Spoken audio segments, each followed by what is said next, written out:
I'm Scott Davis, contract employee with Kentucky League of Cities and retired Paducah police officer. Remember, all our videos are reminders, refreshers, and things to think about to keep you safe. Also, be sure to utilize klc.org. There's a lot of great information there. Model policies, example forms, and videos to learn from. I hope you take something away from today's videos.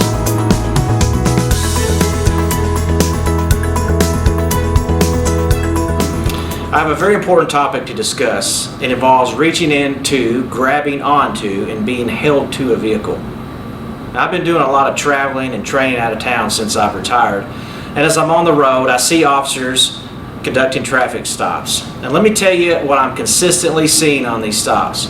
Poor tactics at the driver's door window. Poor tactics like this could get us hurt several different ways. Remember, you're doing business at the window. You're not trying to ease the mind of the violator by being nonchalant. You're not making friends.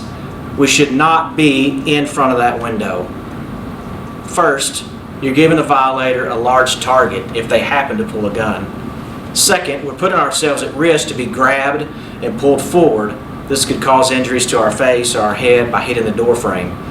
Also, we could be dragged once someone has a hold of us. That brings me to my next point. Never reach into a vehicle to stop the violator from fleeing. As officers, we may want to attempt to put the vehicle in park or reach in and turn the key off or grab something near the violator or whatever it may be. But these actions could cause you serious injury or even death. So when making your approach to a vehicle on a traffic stop, stand bladed next to the vehicle, back from the window.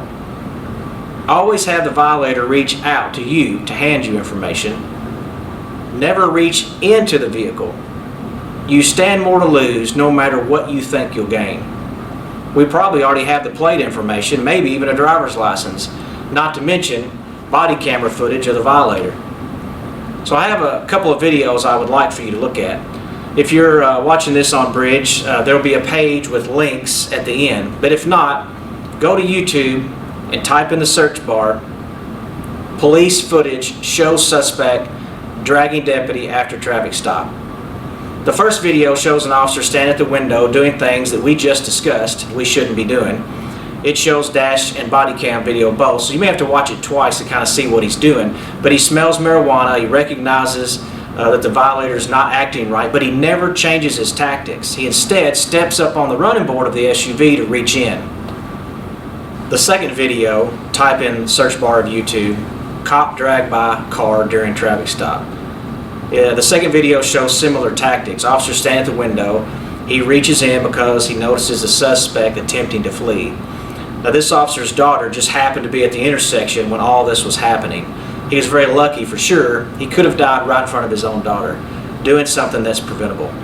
And as the news reports in the video, the suspect was found and arrested. The suspect can usually always be found later without us reaching into the vehicle. While we're on the subject of vehicle, that brings up another thing that I wanted to cover: shooting at moving vehicles. KLC is not saying you shall never shoot at a moving vehicle, but you may think about that for a minute.